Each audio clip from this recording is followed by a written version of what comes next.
Well, good afternoon everybody, and welcome back to the channel. This is Lee, your virtual airline pilot. This is the second of this week's reviews, and we're back in the UK. We're actually at Doncaster, Sheffiled International Airport, Echo Golf Charlie November. This is in the north of England. This is a payware scenery by the Dominic design team. It's available for the PC only version of Flight Simulator 2020 at the moment. The download is 883 megs. And it installs at 2.33 gigs. It's available on Sim Market now. The price is €17.40, which equates to $17.66 US, or £14.72 UK. US and UK prices are estimates, and they include VAT and tax, which of course may vary depending on which country you're in when you make the purchase. I was given this scenery to review. I didn't buy it. The team very kindly sent me a copy to have a look at, but as ever, the thoughts and comments are my own, and they're not influenced in any way by the developer. These guys recently did a Vietnam scenery, which I've also reviewed on my channel, and I kind of made the mistake of thinking that they were all Vietnamese, and that's where they were, and it was kind of strange me thinking them coming to do a UK airport. But actually the team hosts from all over the place. Their developers in that team are all over the world, so this perhaps isn't such an issue. So here we are in Doncaster. Literally, it's the scenery's been out for a few days now. Sent a copy to have a look at it. Let's talk some history for you. So, Doncaster Sheffiled Airport, Echo Golf Charlie November, previously named and often referred to as Robin Hood Airport, is an international airport in Finningsley near Doncaster in South Yorkshire in England. The airport lies 6 miles or 10 kilometres southeast of the centre of Doncaster and 19 miles or 31 kilometres east of the city of Sheffield. Handling 1.22 million passengers in 2018, the airport is one of 2 commercial airports in Yorkshire, the other one being Leeds Bradford Airport, Echo Golf November Mike. The airport opened to passengers in 2005, was initially operated by Peel Airports, a division of the Peel Group. The Doncaster Sheffiled Airport has a CAA public use aerodrome licence that allows flights for the public transport of passengers or for flying instruction.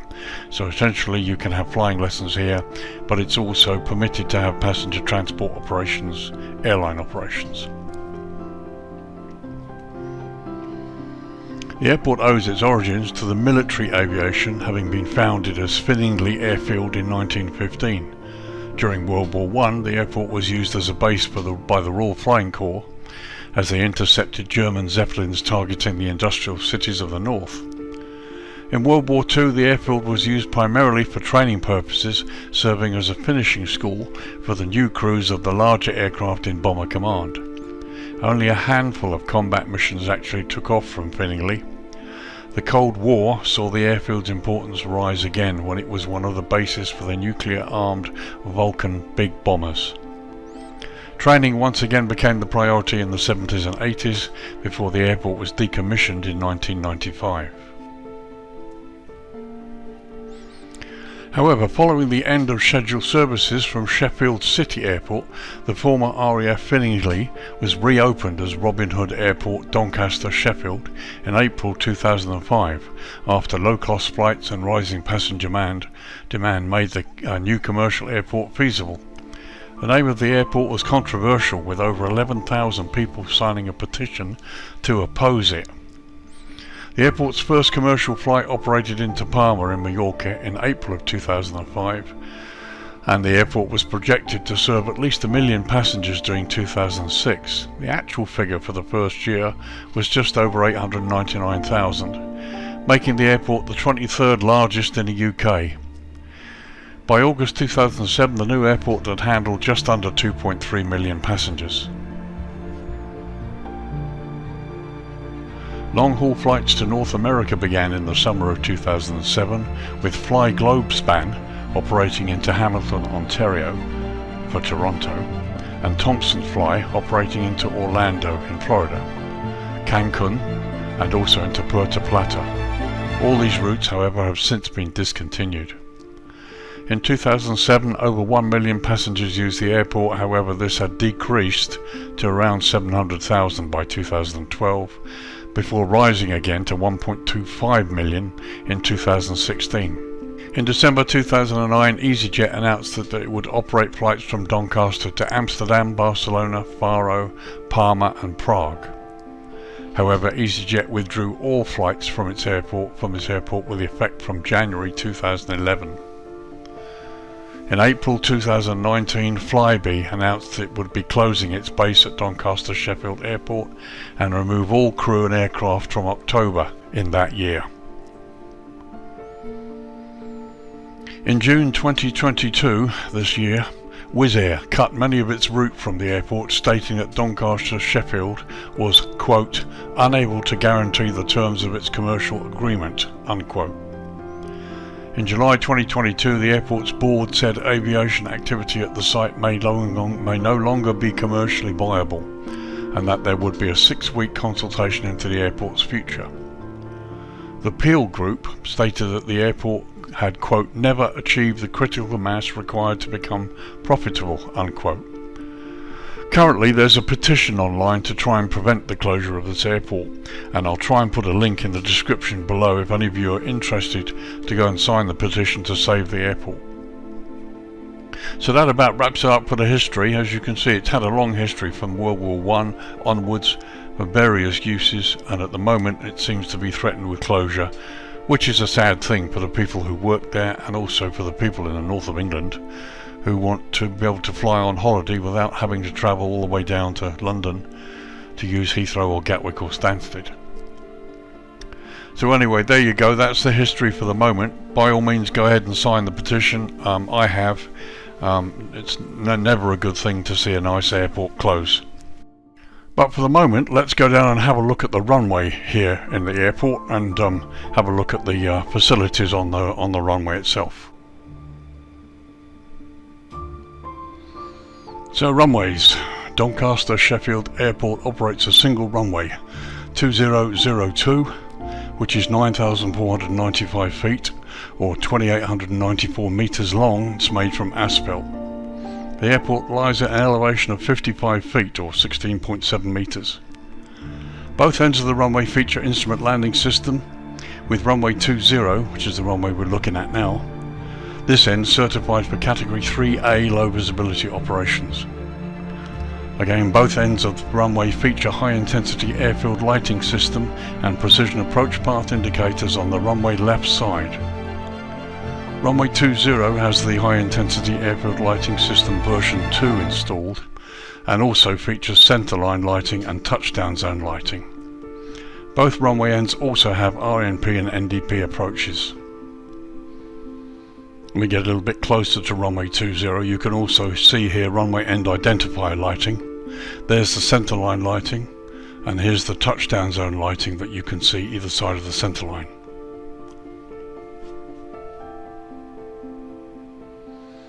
And here we are looking down the throat of runway 02.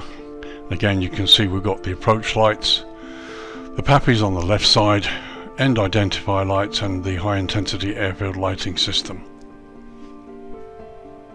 And once again, if we get a little bit closer, here you can see the end identifier lights. There's the touchdown zone lighting either side of the runway centerline, along with the centerline lights all the way down there. So that about does it for history and the runways. Let's get down really close and have a look at this airport structure and see how good it is, and see how it really looks.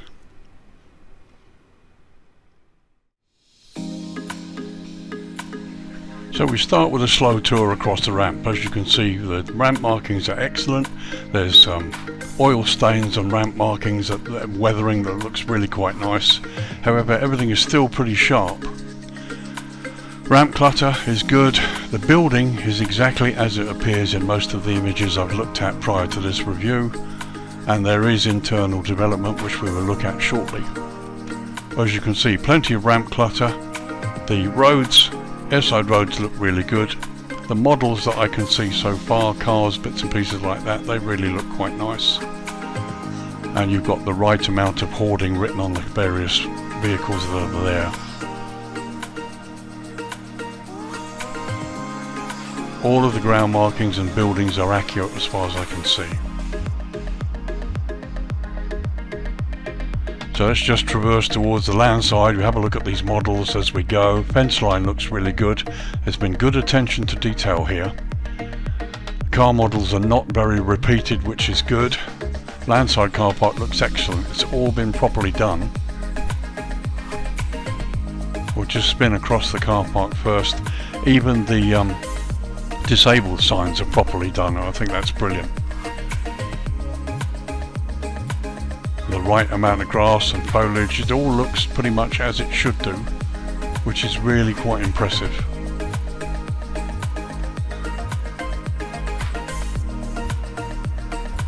The signage and hoardings all look really good.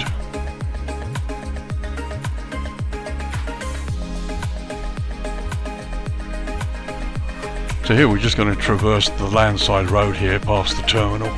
Terminal structure is excellent. It's as per the images I've seen. The signs are good and crisp. Here you've got animated people, which is a really nice addition. And there you can see inside the building. It's been very nicely done indeed. I've been quite surprised by this. I didn't think it would be this good. That's not a criticism of Dominic Designs, but what it does show is that their skills have improved markedly. And this is a really nice airport, certainly from Landside. Signage is wonderful. Looks really good. Love that paving.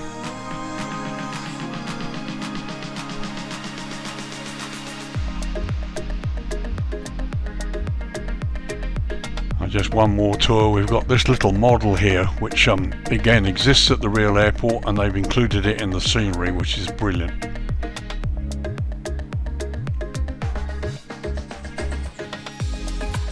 And there it is from the other side. So I've got a couple of quick shots Landside of the terminal to show you the way the terminal looks and one or two of the animations.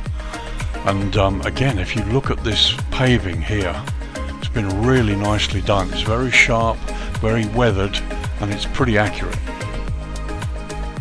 It does look good. It looks really, really impressive. So let's go inside the terminal, have a look and see what they've done. So here we are looking across check-in. You've got various people milling about, check-in desks over there, baggage drops. It all looks really nice. It's very, very nice. The signs are a little bit unclear up here. They're not quite as crisp as the signs on the outside. But that's just really something that I noticed. It's purely an observation, it's not a criticism. A nice close-up view of the check-in desk there, two in Wizz Air, and just a little look behind. Only thing that's missing really is a stewardess or a check-in agent behind the desks. So there you've got seating, a really nice floor, the glass looks really good, and here you've got nice crisp big signage. And here again the signage is good and really sharp, so not sure really why the other ones were not quite as sharp. And you've got the stairway going up. And we're looking towards that end. Again, all signage above there. I think those are probably the loos. And at this end, look, you've got a couple of shops and stands and bits and pieces. And this looks really nice. You've got a Subway store there. And chap milling about. There's the loos, and you've got automated machines there. Young lady milling around, obviously waiting for her other half. And again, the quality of signage here is really good. This inside looks really quite good. Okay, photograph here is a little bit lower resolution than everything else. And again, behind here we've got the hoarding that's not quite as high resolution as its counterpart earlier further on down in the terminal. However, again, just an observation, nothing more. So let's go airside, see what it looks like airside.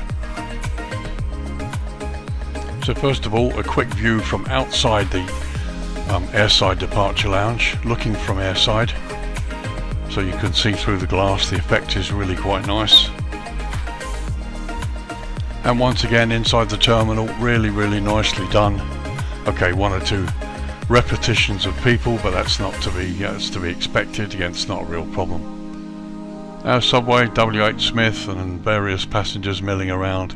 All looks good. And what this will do is when you pull up in your aircraft, you'll get to see all of this through the glass, and it'll give some kind of atmosphere to the airport. A lot of people say, oh, don't bother with internal development, it's not needed. But this adds to the ambience. Certainly when you pull up airside and park your aircraft and you look out that window as you're shutting down, and you get to see this through the glass of the terminal, it just adds the atmosphere. But again, the developers go a little bit further and add stuff inside, which just makes it a real work of art. And there we are, looking from the other end. Very nice.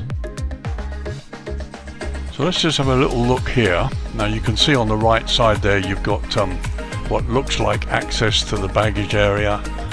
They're facades, but they're nicely done to give you the actual real effect, which looks good. See, we go close up, and even though that's a photograph, the resolution is good enough to give you the illusion that it actually might be real. That's really good. Very impressed with that. So again, just another quick look at the part of the airside ramp. Here you can see the ground clutter even has the right sort of hoardings on it. Swissport, I think this is, that operates here. Let's go have a look inside the jetway. So the jetway has no internal development or connection, just from what you can see outside. But again, as you can see, nice high resolution images here make this look really good. And as I said, you can see through the glass here. When you park up, you see people milling around, you see the airside lounge. It gives you the atmosphere that you're actually at a real airport. Really impressed. So just want to start a little bit of a tour landside and have a look at some of the outbuildings. Again, no development inside them, but they're done to a really good standard, so we can have a look at them. Well, they're really good. Be interesting to see what these look like in the low light after dark, which obviously is something we'll have a look at.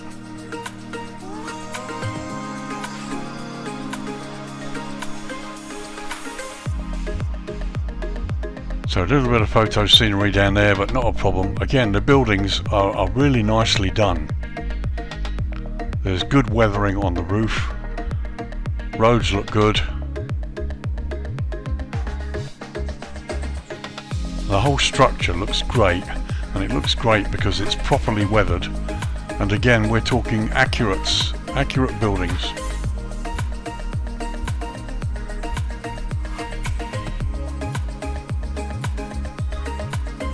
See everything down to the masts here. This one and this one. That looks really good. Let's have a quick look inside anyway.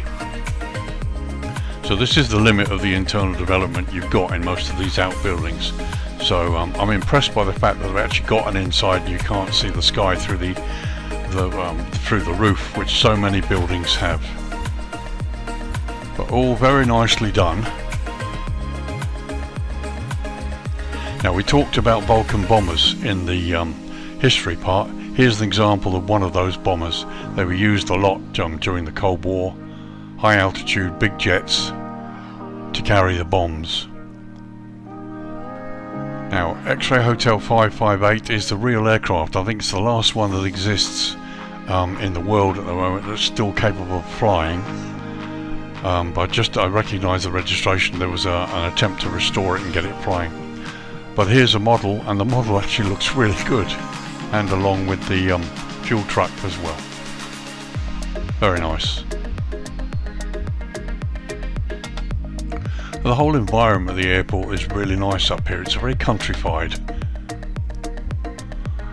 So let's get down towards the runway. Let's have a look at some of the signage on the ramp, on the runway and approach options.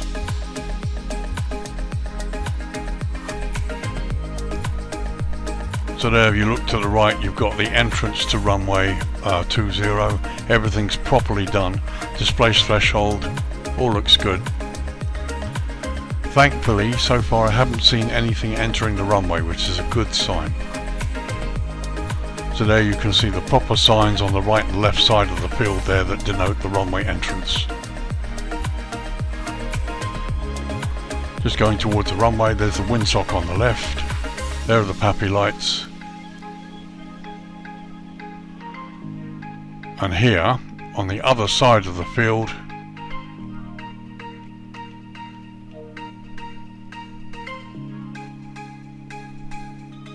I think this is the control tower.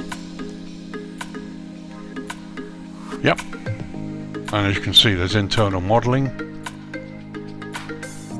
And there you can see out through the glass, and they've even got the the Windows logo on the screens. And there's a view outside looking out across the airport. You get the nice effect looking through the misted glass. Again, it would have been nice to see somebody sitting at the in the chairs. And looking at the outside, you've got various hangars there, vehicles, bits and pieces lying around. And again, fence line there, buildings looking nicely weathered. And you've got a very nice brick type structure there, texture, which makes that building look really good. So here you've got one of the radar domes, which turns very nicely, very nicely done.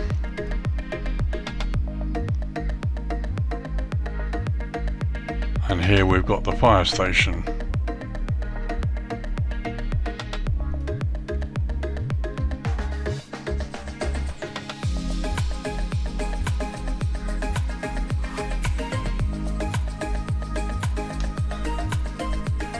Some very nice fire tenders, but it's a bit strange just to see a block building with no modelling on it.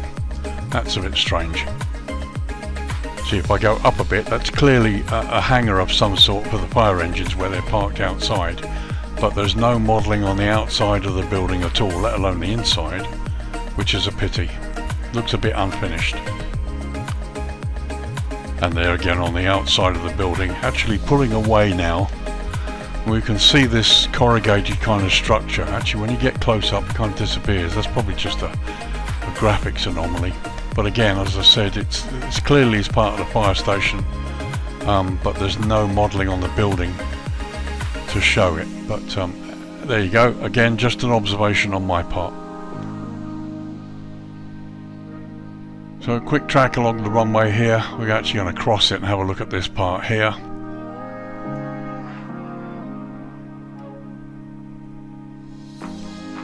Again, all of the ground signage looks really good. No issues with that at all.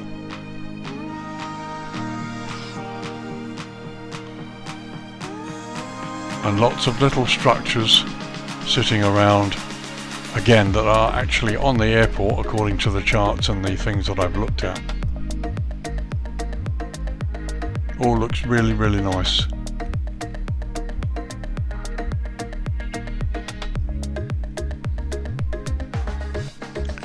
And coming up to the approach onto the displace threshold here.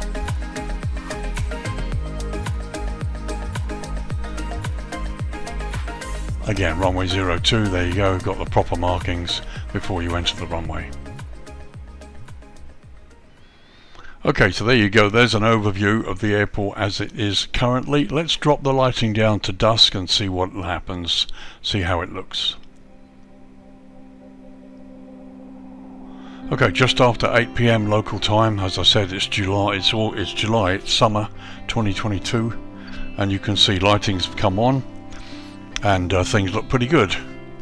You've got some green centerline lighting here, blue airfield edge lights delineating the airport boundary, runways nicely visible there, including the end zones, various lights around here lighting up bits and pieces, and the ramp looks really quite good. That's a quick look across the other end of the runway there, you can see. So a quick look at the approach to the runway and the lower light. As you can see, the green centerline lights, everything's really nice and crisp and clear. The two signs are properly lit as well, and you have your blue edge lights, so really good. So let's do a quick whiz back towards the central area. And as you can see, we're looking at the lighting generally on the taxiway as we go along. The quality of the signage is really quite good as well.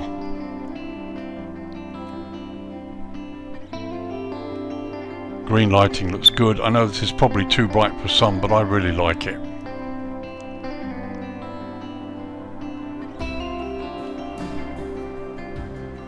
We'll just make sure this guy doesn't go onto the runway.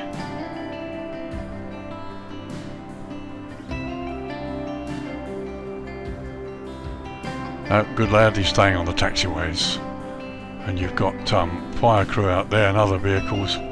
Like I said, at the moment none of them seem to go on the runway, which is really important. That's a deal breaker for me. And if you look over here, we can see a wind turbine that's turning very slowly. As obviously there's no wind at the moment, I've just got clear weather.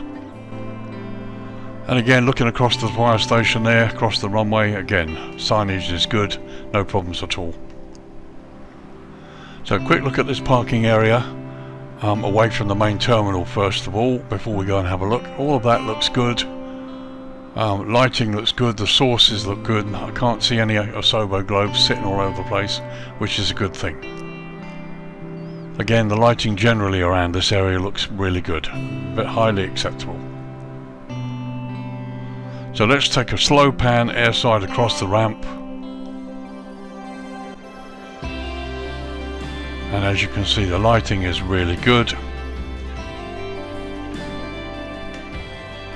There you can see inside the terminal.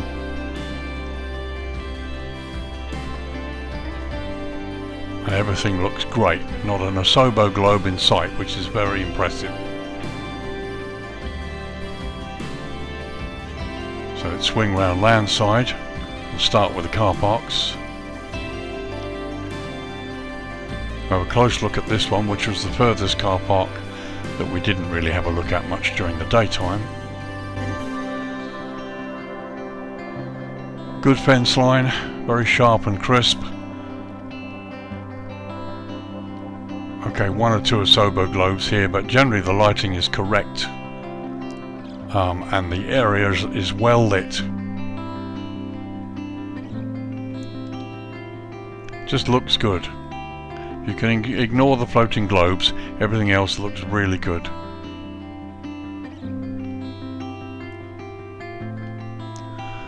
Some lighting on the buildings, on these outbuildings, but not much.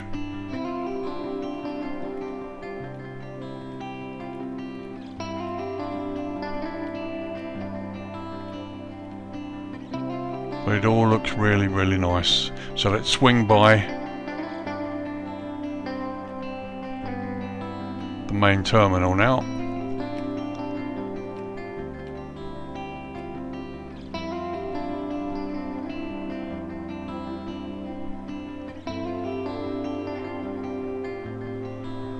So that looks nice. The lighting looks very, very nice. And there you go, you can see in through the glass. It's a very, very nice effect. Very pleasant indeed.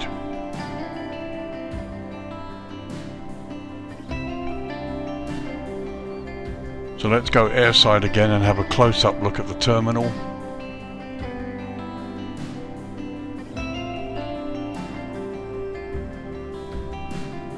Lots of good clutter. Lighting looks lovely. You can't fault it really. There's my aircraft.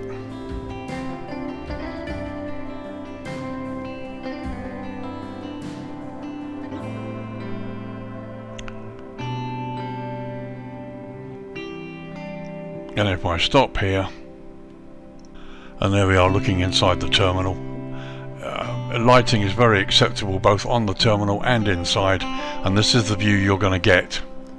If we go back to the cockpit there, and there we go, I just moved the view a bit. This is the view you're going to get outside of the aircraft when you park up, and it looks a whole lot more real because you've got the ability to see into the terminal there. A little short run up the airside ramp here. The detail is very nice. It's been really nicely done throughout.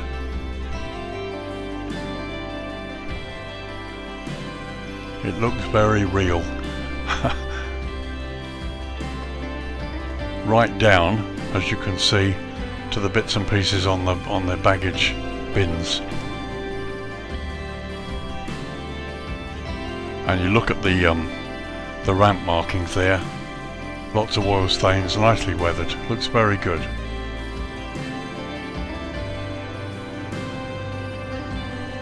Okay, so let's turn the lighting down to night now. Okay, 20 to 11 local time in the evening. As you can see, it's darkness now. The night is properly upon us. And the lighting on the ramp and indeed inside the terminal looks great. Let's have a look from inside the aircraft. So there you go. There's the view you get from the aircraft after shutdown on the stand. And it looks great. It looks really good. Looking to the left outside the captain's window, and looking to the right outside the first officer's window. So all looks good.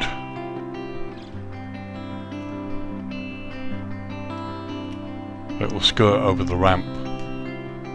Not going to go mad here because there's we've seen most of this.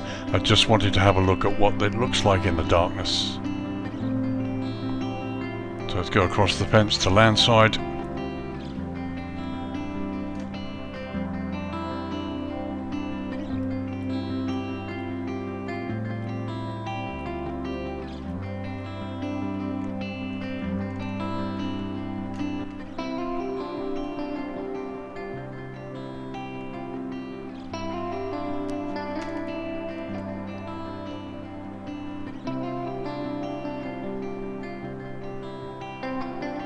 So that all looks pretty good, and there you get a good view of the staircase that takes you up to the upper level there as well inside the terminal. But that all looks very, very nice indeed.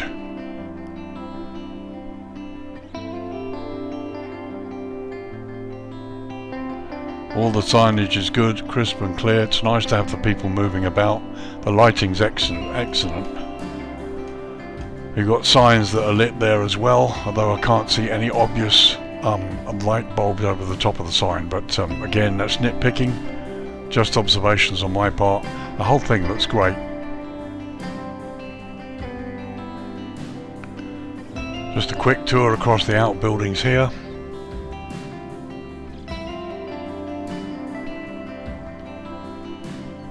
Can't complain, it looks great. Okay, again, you've got a couple of Asobo globes hanging around, but they're providing light on some of these buildings where basically no light exists, which is a pity.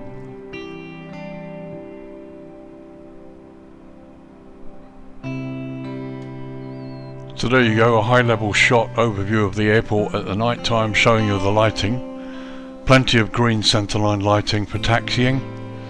Blue airfield edge lights denoting the boundary of the airport itself. Runway looks good, it's well lit, and the terminal and parking area looks fantastic. Really no issues at all with this. Okay, just before dawn there, it's 5:30 in the morning, and you can see the sun reflecting on the buildings there on the terminal. Looks very, very pleasant. And looking in the other direction, as you can see, the sun's coming up nicely now. And finally, just after 10 AM local time, and there you see the airport central area in all its glory. And time to wrap up this review. Once again, a quick disclaimer, I didn't buy this, I was given it for review by the team. And do I like it? Yeah, it's great. Do I think it's worth the price? Yeah, just about. There are some things, just one or two little anomalies. Like I say, the fire station is just a block building. I was surprised that there were no hangars or internal bits and pieces. But generally, the amount of work that's been done inside the terminal was excellent. As you can see, the car parking, the ramp, everything that you need as a pilot and more has been done to a very fine amount of detail. I'm actually quite surprised at how good a job they've done here with this airport. So yes, I think it is worth €17, and that's great. I would have been happy to pay for it. They've done the inside of the control tower too. There's lots of detail around here to make this look a really nice airport. But from a purely pilot's point of view, everything you need is here, and there's enough to make the right atmosphere. So this is Lee, your virtual airline pilot, wrapping up another review. This has been Doncaster Sheffiled Airport, Echo Golf Charlie November, a payware scenery by the Dominic design team. This is for the PC version of Microsoft Flight Simulator 2020. Downloads at 883 megs and installs at 2.33 gigs. Currently available from SimMarket. Price is €17.40, which equates to $17.66 US, or £14.72 UK. US and UK prices are estimates and they include VAT and tax, which may vary depending on what country you're in when you make your purchase. A lovely little airport that is under threat right now. As I say, I'm going to try and find the link for you as a petition that's been started to hopefully save this airport from being closed again. It's had quite some history behind it. So if you want to go ahead and add to that position, it's going to cost you nothing, but it will help to get this airport a hearing in Parliament, and hopefully they'll do something about it. So once again, thank you very much for joining me for watching this review. I hope that it's helped you. If you're on the fence about buying this airport, I think it's a nice airport. Even though it is threatened with closure, let's hope that doesn't happen. So thank you again. Have a great week, and I will see you in the next video review. Thank you very much. Bye bye for now.